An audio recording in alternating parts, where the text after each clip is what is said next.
नमस्कार दोस्तों, स्वागत है आपका मेरे शुभ स्टॉक चैनल में, जहां पे हम बात करेंगे बैंक निफ्टी और निफ्टी कल के लिए, यानी कि वीकेंड के एक दिन पहले कहां पे ट्रेड कर सकता है। दोस्तों, आज का सेशन बहुत ही इंपॉर्टेंट और लर्निंग भरा रहने वाला है। कैसे? आज हम सिर्फ छोटे टाइम फ्रेम में नहीं, बड़े टाइम फ्रेम में भी आज डिस्कस करने वाले हैं। सो ये बहुत ही इंपॉर्टेंट वीडियो रहने वाला है, और जो भी हमारे चैनल में पहली बार ये वीडियो देख रहे हैं वो ज़रूर इस चैनल को सब्सक्राइब कर ले, ताकि हम हर वीडियो में जो भी आपको लर्निंग पॉइंट बताते हैं आप उसका एडवांटेज ले सकें। ओके, आइए अब शुरुआत करते हैं कि आज का हमारा व्यू क्या था एंड मार्केट में आज हमें भी मोमेंटम कैसे मिला। दोस्तों, क्लियर कट हमने कहा था कि मार्केट में हमें आज सेल ऑन राइज की अपॉर्चुनिटी फाइंड आउट करनी चाहिए। एंड अगर हम मार्केट में देखें तो आज मार्केट जो कहते हैं कि सबका है बॉस, आज वही रहा।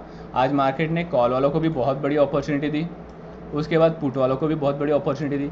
सारी मतलब जहाँ से भी आप अगर कोई बंदा ट्रेड कर रहा है तो आज उनका थैला इतना प्यारा भरा होगा, और यही उनसे रिक्वेस्ट रहेगी कि कल वीकेंड है, वो थैले को संभाल के रखो। बस इसके अलावा मार्केट में हमें और कुछ नहीं करना। कैपिटल मार्केट में आए हैं, कैपिटल बना के जाएंगे। ओके, तो चलिए डिस्कस करते हैं कि मैं आज का हमारा लर्निंग पॉइंट क्या रहेगा। दोस्तों, अगर हम इसे बड़े टाइम फ्रेम में देखें बैंक निफ्टी को, तो बैंक निफ्टी एक चैनल में जिगजैग मोड में चल रहा है, और इसे अगर हम टेक्निकल टर्म में कहें तो ये इलाइट वेव जिसे हम कहते हैं इस फॉर्म में चल रहा है। ठीक है, अभी यहाँ पे आने के बाद मार्केट कंटिन्यूएशन में या तो ये यहाँ से रिवर्स आ सकता है फिर अपने इस लेवल में, यानी कि 32,000 के पास। और अगर ये लेवल ब्रेक करती है इनकी चैनल, तो एक हमें जितने भी इन्वेस्टर्स बहुत दिनों से मतलब उन लोगों को लगा हुआ है कि मेरा पोर्टफोलियो नीचे आ गया है, मेरे म्यूचुअल फंड की वैल्यू कम हो गई है, अगर ये लेवल यहाँ से ब्रेक करती है तो याद रखिएगा सारों का पोर्टफोलियो बहुत अच्छे से बढ़ने वाला है। ठीक है, तो अब हमें ऐसे वक्त में क्या करना चाहिए?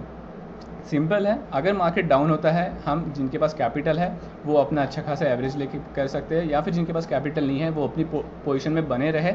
लॉस में बेचने का इस समय पे नहीं बनता है। ठीक है, क्यों? क्योंकि हम सिंपल से देख रहे हैं कि मार्केट जो है एक यहाँ पे फेज़ में आया है, और हर एक चीज़ की एक फेज़ में कहीं ना कहीं रिवर्सल आती है। तो अगर ये इलाइट व्यू भी यहाँ पे अभी जिन्होंने अपने पॉइंट्स क्लियर लगभग कर लिए, अगर यहाँ से हमें फिर से नीचे आएगा, नो डाउट हम अपनी प्रीवियस पोजीशन में बने रहेंगे, और अगर हमें ब्रेकआउट मिलता है तो हम एक बहुत प्यारी मूवमेंट हम देख पाएंगे वापस से इस लेवल के पास। ठीक है, तो आइए अब डिस्कस करते हैं कल का व्यू हमारा क्या रहेगा।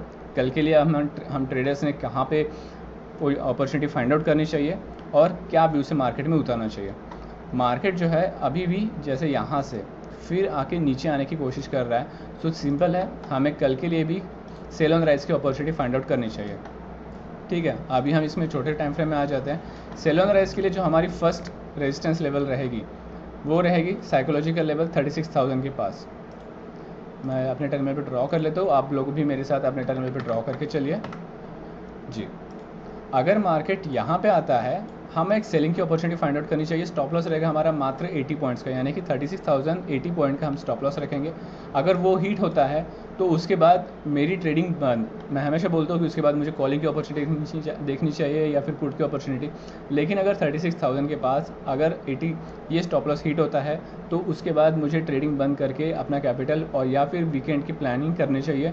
टर्मिनल क्लोज होना ही चाहिए। ठीक है, दूसरा इसका जो सपोर्ट जोन है वो रहेगा साइकोलॉजिकल लेवल 35,000 का, वो भी ड्रॉ कर लेता हूँ मैं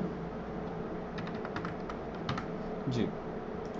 अगर मार्केट में यहाँ पे आता है मार्केट, तो मुझे कॉलिंग की अपॉर्चुनिटी देखनी चाहिए। यहाँ पे स्टॉप लॉस उससे भी छोटा है 70 पॉइंट्स का, मतलब 34,930। अगर ये पॉइंट का स्टॉप लॉस रख के मुझे कॉलिंग की अपॉर्चुनिटी यहाँ पे फाइंड आउट करनी चाहिए। लेकिन अगर मार्केट यहीं पे जिगजैग अगर इसमें मूव होता है तो क्या? तो हमने वीडियो के स्टार्टिंग में ही बताया हुआ है कि हमें यहाँ पे सेल ऑन राइज की अपॉर्चुनिटी फाइंड आउट करनी चाहिए। इन केस अगर हमारे कोई भी एक जगह पे स्टॉप लॉस हिट होता है, कोई दिक्कत नहीं है, अपॉर्चुनिटी रेलवे जैसी है, एक ट्रेन जाएगी दूसरी ट्रेन आएगी, हम वहाँ पे अपॉर्चुनिटी फाइंड आउट करेंगे। लेकिन मार्केट से बिना लड़े अगर हमारा स्टॉप लॉस हिट होता है, हम चुपचाप टर्मिनल क्लोज करके वीकेंड की प्लानिंग या फिर अपने फैमिली के साथ टाइम स्पेंड करने का हम सोचेंगे। ठीक है, इसके बाहर हमें बिल्कुल नहीं जाना, बहुत सिंपल और क्लियर कट वे में। और जो भी हमने ये 2 लेवल ली है, ये सिर्फ और सिर्फ साइकोलॉजिकल लेवल के हिसाब से लिए कि साइकोलॉजिकल लेवल में हमेशा सेलर्स या बायर्स काफ़ी अच्छे एक्टिव होते हैं, इसलिए। ओके, अब दूसरा निफ्टी में तो बहुत ही प्यारी मोमेंटम हमें मिली। मतलब अगर हम इसे देखें तो एक रिवर्सल कप एंड हैंडल इन्होंने बनाया हुआ है। ठीक है, यहाँ पे भी अगर हम रेजिस्टेंस देखें तो रेजिस्टेंस रहेगा हमारा 16,830। मेरे साथ अपने टर्मिनल पे ड्रॉ करते हुए चलिए 16,830। ये लेवल के पास अगर आता है तो मुझे सेलिंग की अपॉर्चुनिटी फाइंड आउट करनी चाहिए। यहाँ पे सिंपल है, डिमांड एंड सप्लाई के साथ हमने यहाँ पे ये लेवल फाइंड आउट किया। सो अगर कल मार्केट इसके करीब आता है तो मुझे सेलिंग की अपॉर्चुनिटी फाइंड आउट करनी चाहिए। स्टॉप लॉस रहेगा मात्र 35 पॉइंट्स का, 16,865। नीचे में 16,420, या फिर अगर बहुत किसी लोगों को 420 अगर ऑड नंबर लग रहा है तो वो 415 भी ले सकते हैं।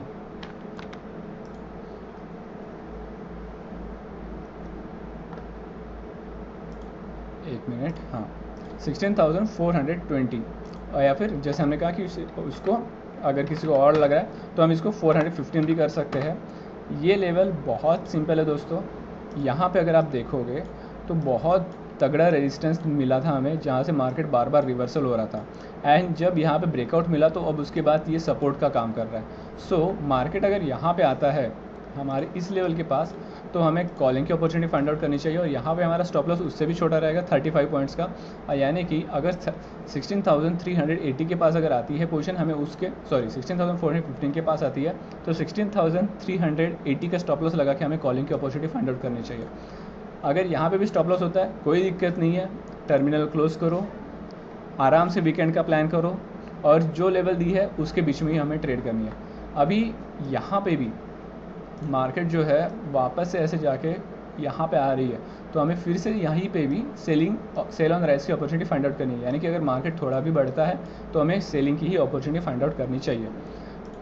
बहुत सिंपल व्यू है। जो भी मैंने आज आपको लर्निंग पॉइंट बताया कमेंट सेक्शन में ज़रूर बताएं। अगर किसी को हमारे प्रीमियम ग्रुप के बारे में जानना है वो भी मुझे कांटेक्ट कर सकते हैं। आज के हमारे सारे प्रीमियम कॉल्स जैकपॉट रहे, सारे के सारे टारगेट हिट किए हुए। अगर कोई भी लॉस किया हुआ है या फिर अगर किसी को अगर रिकवरी कैसे करते हैं कोई अगर उसके बारे में आइडिया चाहिए आप मुझे कांटेक्ट ज़रूर कर सकते हैं। डिस्क्रिप्शन में मेरा नंबर दिया गया है। So keep growing. Thank you so much. Stay discipline. Shubh stop.